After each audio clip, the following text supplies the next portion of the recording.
আসসালামু আলাইকুম সবাইকে। কেমন আছেন সবাই? আশা রাখছি আল্লাহর অশেষ রহমতে সবাই অনেক বেশি ভালো আছেন, সুস্থ আছেন। এই প্রত্যাশা এই শুভকামনায় আপনাদের সবাইকে আকন্দ হোমস ডায়েরির আরও একটি নতুন ভিডিও দেখার জন্য ওয়েলকাম জানাচ্ছি। আজকের ভিডিওটা শুরু করেছি বৃষ্টিস্নাত সকাল দিয়ে। ওইদিন আসলে সারারাতই ঝড় তুফানের মতো হয়েছিল। আর সকালবেলা বৃষ্টি হচ্ছিল, তারপরেও মনে হচ্ছিল একদম ফ্রেশ লাগছিল সবকিছু। যাই হোক, আজকের ভিডিওর মূল কাজ শুরু করেছি সন্ধ্যের দিকে। এখন হচ্ছে নাস্তা বানাচ্ছি। নাস্তা বলতে খুবই হালকা পাতলা, মানে জাস্ট কোনো রকমের নাস্তা যেটাকে বলে। আসলে সন্ধ্যার সময়টা এমন সময় যে হালকা পাতলা কিছু একটা না খেলেই নয়, সেটা বাচ্চারা হোক আর বড়রা হোক। তো সবসময় তো আসলে আগে থেকে ওভাবে প্রিপারেশন থাকে না। তবে হুটহাট কিছু রেসিপি থাকে, মানে হুটহাট করে নেওয়া যায় এমন কিছু রেসিপি থাকে, যেটা অনেক সময় দেখবেন যে ওই সময় না মনেও থাকে না। তো আজকে কি দিব ভাবতেছিলাম। পরে হুট করে মনে হলো যে বাচ্চাদেরকে নুডলস আছে, একদম ঝটপট করে দেই। যেটা মানে জাস্ট পানিতে সিদ্ধ করে নিয়ে করা হয় সেটা। সুপি নুডলস, তবে আজকে ওরকম স্যুপ থাকবে না। জাস্ট একদম মানে শুকনা করেই দিব। আর এভাবে নুডলসটা করলে খেতেও মজা হয় আর একদমই ঝটপট হয়ে যায়। আর এদিকে হচ্ছে আমি একটু চিড়া ভাজা মাখা করব। তার জন্য পেঁয়াজ আর হচ্ছে কাঁচামরিচ নিয়ে নিয়েছি, অল্প একটু লবণ আর সরিষার তেল দিয়ে সুন্দর মতো মেখে নিয়েছি। আর নুডলসটা যখন প্রায় সিদ্ধ হয়ে আসছে, ওই পর্যায়ে আমি অনবরত নাড়তেছিলাম, যেহেতু একদমই ঝোল থাকবে না, পাতিলের গায়ে যেন লেগে না যায়। প্যাকেটের গায়ে যে মশলাটা থাকে আমি জাস্ট ওই মশলাটুকুনি দিয়েছি। তবে নুডলসের ক্ষেত্রে বা যে কোনো পাস্তা রান্নার ক্ষেত্রে ম্যাগি মশলাটা অ্যাড করলে খুব বেশি টেস্ট বেড়ে যায়। তারপরেও আমি দেখেছি যে স্যুপ নুডলসটা যখন করা হয় তখন এক্সট্রা মশলা না দিলেও টেস্টটা দারুণ হয়। তো ওদেরকে যখন জিজ্ঞেস করলাম যে এক্সট্রা ওই মশলা দিব কিনা, ওরা বলল না, এটার যে মশলাটা সেটাই থাকুক। তো এই তো ওদের নাস্তাটা রেডি। আর এখানে হচ্ছে আপনাদের ভাইয়ের আর আমার জন্য রেডি করছি। চিড়া ভাজা মাখতে গিয়ে দেখি চিড়া ভাজাটাও একদমই শেষ, আম্মা করে দিয়েছিলেন। তো একটু কুটকুট করে খেতে দেখলাম যে একদমই শেষ। তো পরে আপনাদের ভাইয়া বলতেছিল, সমস্যা নেই, আমার হাতে অল্প একটু মুড়ি দিয়ে দাও। আজকের ভিডিওটা অনেকটা খণ্ড ফুটেজ নেয়া বলতে পারেন, মানে আগের দিনের পরের দিনের মিলে। তো এটা ছিল পরদিন সকালবেলা। আসলে ঈদের আগে পরে আমাদের এত বেশি ব্যস্ততা যায়, মনে হয় ঘরের কাজ শেষই হতে চায় না। যেহেতু বেড়ানোর একটা ব্যাপার থাকে, বাড়িতে যাওয়ার একটা ব্যাপার থাকে। তো সব মিলেও ওই কাজগুলোই মানে হচ্ছে যে একদম শেষ করে উঠতে পারছি না। তার ফাঁকে যতটুকুন শ্যুট করা পসিবল হয়েছে ততটুকুনি করেছি। তো আজকে সকালটা আমার অনেক লেটে শুরু হয়েছে। আর লেটে মানে সকাল শুরু হওয়া মানে নিজের জন্য দিনের অনেক বড় একটা শাস্তি স্বরূপ বলা যায়। কাজ শেষই হতে চায় না। তো আমি অফ ক্যামেরায় চটজলদি রান্নাবান্না শেষ করে আপনাদের ভাইয়ের খাবার দিয়ে দিয়েছি। তো রান্না শেষে চুলা-টুলা ক্লিন করে একদম কিচেনের কাজ ডান বলে চলে গেছি। পরে আবার মনে হলো যে নিজের জন্য একটা কিছু রান্না করতে হবে। মানে যা রান্না করেছি কেন যেন মানে খেতে ইচ্ছা করছিল না। ডাল রান্না করেছি আর হচ্ছে বেগুন দিয়ে, মানে এটা ছোট বেগুন যেটা আমরা আমজুহি বলি, ওই বেগুন দিয়ে মাছ রান্না করেছি। আর হচ্ছে করলা ভাজি ছিল। তো ভাবলাম যে আমি আমার জন্য কিছু একটা করি। তো আমি যে বাড়ি গিয়েছিলাম তখন আম্মা হচ্ছে মাছ দিয়ে দিয়েছিল। তো সেখান থেকে ভাবলাম টমেটো দিয়ে একটু করে মাছ ভুনা করে নিই। তো রান্নাটা যখন করছিলাম মনের মধ্যে হাজারটা প্রশ্ন উকি দিচ্ছিল যে আমরা মেয়েরা কেন এমন, মানে সবার কি পছন্দ, কে কোনটা হলে খাবে, কোনটা খাবে না, ওই চিন্তা করে রান্না করি। কিন্তু এমন অনেক দিন হয়, হয়তোবা ৩টা ৪টা আইটেম করলেও নিজে মানে পছন্দ করি বা নিজে একটু খেতে পারবো ওইরকম করে কিন্তু মানে চিন্তা করে কখনোই রান্না করা হয় না। খুবই রেয়ার যে নিজের কথা চিন্তা করে আমরা রান্না করি। এটা আমরা সবাই, যেটা আসলেই একদমই ঠিক না। আমরা নিজেরা যখন ভালো থাকবো তখনই আসলে আরেকজনকে ভালো রাখতে পারবো। তবে এই রিয়ালাইজেশনটা কিন্তু খুব সহজে আসে না। মানে বুঝি যে আচ্ছা ঠিক আছে, নিজের যত্ন নেওয়া দরকার বা নিজের জন্য একটা কিছু করা দরকার। তারপরেও দিন শেষে দেখবেন যে সবারটা হলেও নিজেরটা ওভাবে করে হয় না। তো যাই হোক, কথা বলতে এখানে আমি রান্নাটা করে নিচ্ছি। তো আমি পেঁয়াজটা তেলের মধ্যে ভেজে নিয়েছি। আর ডিপে যদি কুচি করে রাখা যায় পেঁয়াজ, সেক্ষেত্রে একটু ভাজতে সময় নেয়। তারপরেও অনেক বেশি ইজি হয়ে যায়। যেমন এখন আমি এই রান্নাটা একদমই যেহেতু প্রিপেয়ার ছিলাম না যে রান্না করব, পেঁয়াজ কুচিটা থাকাতে কিন্তু মনে হয়েছে যে ঠিক আছে, ভুনা করতে আর কতটুকুনি সময় লাগবে, চটজলদি করে নিতে পারছি। তো এখন আমি মাছে টমেটো দেওয়ার জন্য টমেটোটাও কেটে নিলাম। তো মাছটা কিছু সময় কষে আসার পরে দেন হচ্ছে আমি টমেটোটা দিয়ে দিচ্ছি। আমার চ্যানেলে অনেক আপু ভাইয়েরা নতুন, তো যারা প্রথমবারের মতো ভিডিওটি দেখছেন, কোথা থেকে দেখছেন কমেন্টস করে জানাবেন। পাশাপাশি ভিডিওর যে কোনো ভুল ত্রুটিও কমেন্টস করে জানাতে পারেন।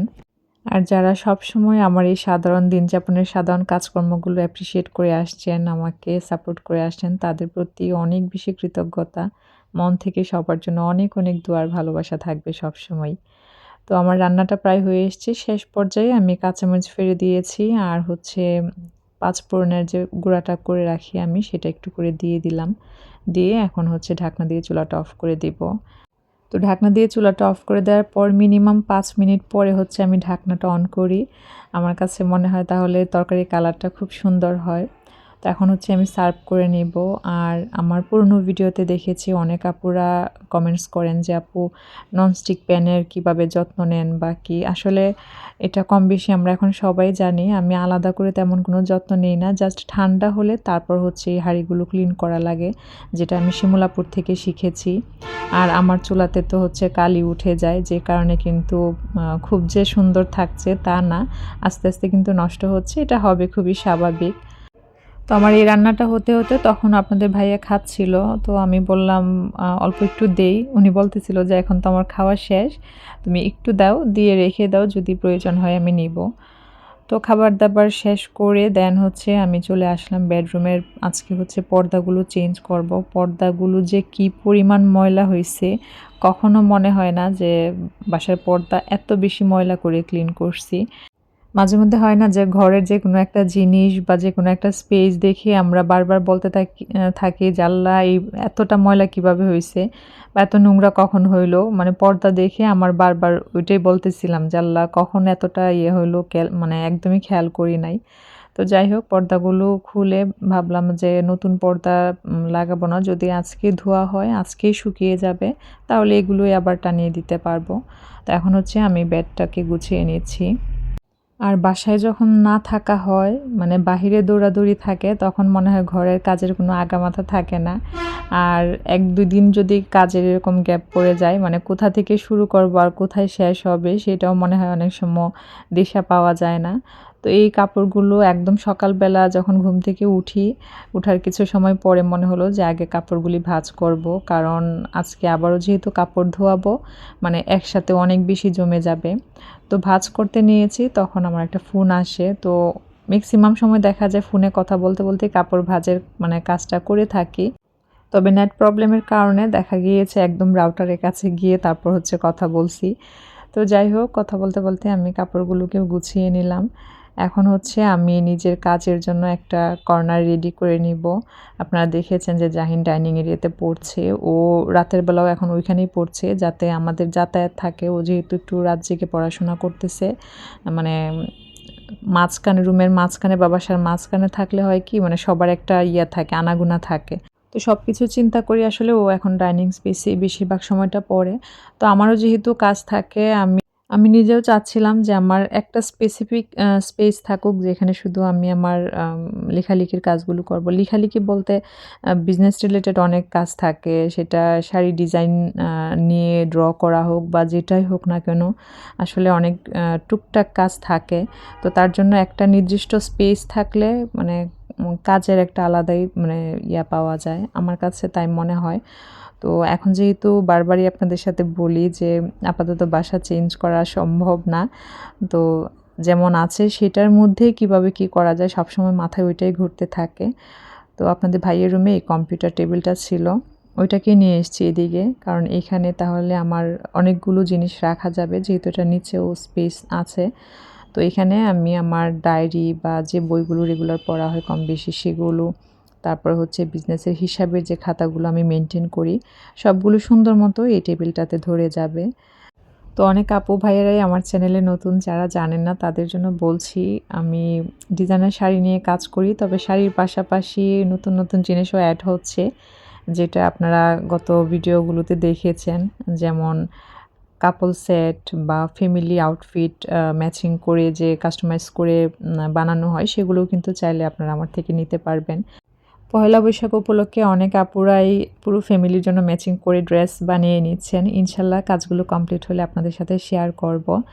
তো কথা বলতে বলতে কিন্তু আমার সিম্পল কর্নারটা আমি রেডি করে নিয়েছি। তো যাই হোক, এটা হচ্ছে আমাদের পেজের নতুন শাড়ি। শাড়িটার ডিটেলসে বলার আগে শাড়ির প্রাইসটা বলে দিচ্ছি। শাড়ির রেগুলার প্রাইস হচ্ছে ১৩০০ টাকা। পহেলা বৈশাখ উপলক্ষে একটা ডিসকাউন্ট প্রাইস যাবে, সেটা হচ্ছে ১১৯০। আর আজকে ভিডিওটা পাবলিশড হওয়ার ২৪ ঘন্টার মধ্যে যারা অর্ডার করবেন তারা পেয়ে যাবেন মাত্র ১০৯০ টাকায়। আপনারা যারা আমাকে নিয়মিত দেখেন তারা জানেন, যখনই আমি নতুন শাড়ি নিয়ে আসি একটা ডিসকাউন্ট অফার দিয়ে থাকি। তো এই শাড়িটা কিন্তু মাত্র ২ জন আপুকে আমি দিতে পারবো। যাদেরই লাগবে দ্রুত অর্ডারটি কনফার্ম করবেন। স্ক্রিনে দেওয়া নাম্বারে মেসেজ করলেও হবে, বা আপনারা যদি চান সরাসরি কল দিতে চান সেক্ষেত্রেও কল দিয়ে অর্ডারটি কনফার্ম করতে পারেন। তবে আপুদের কাছে একটা হাম্বল রিকোয়েস্ট থাকবে, আপনারা শিওর হয়ে দেন হচ্ছে অর্ডারটি কনফার্ম করবেন। আমাদের প্রোডাক্টগুলো যেহেতু সম্পূর্ণ হাতে মেক করা হয়ে থাকে, যখন আসলে আপনার কথায় বা আপনার জন্য জিনিসটা রেডি করে ফেলি, তখন যখন আর ফোন ধরা হয় না বা জিনিসটা মানে ক্যান্সেল করা হয়, তখন এটা আমাদের জন্য অসুবিধা হয়। তো আশা রাখছি বিষয়টা আপুরা বুঝবেন। আচ্ছা, শাড়িটা হচ্ছে সেমি মসলিনের উপর ব্লকের কাজ করা, আর এই শাড়িতে অনেকগুলো কাজ হয়েছে। এটা হচ্ছে আঁচলের পোরশনটা, আর আঁচলটাই মূলত অনেক বেশি গর্জিয়াস মানে করে করা হয়েছে। মানে বলতে পারেন আঁচলটাকে ফোকাস রেখেই কাজটা করা হয়েছে। পহেলা বৈশাখে তো সবসময় আমরা সাদা লাল পরে থাকি, তবে এই ধরনের শাড়ি কিন্তু একটা ইউনিক ভাব নিয়ে আসে। তো যাদেরই ভালো লাগবে দ্রুত অর্ডারটি কনফার্ম করবেন। আমি কিন্তু মাত্র ২ জন আপুকে দিতে পারবো। তো আজ এই পর্যন্তই। সবাই ভালো থাকবেন, সুস্থ থাকবেন। সবাই সবার জন্য দোয়া রাখবেন। ধন্যবাদ সবাইকে। আল্লাহ হাফেজ।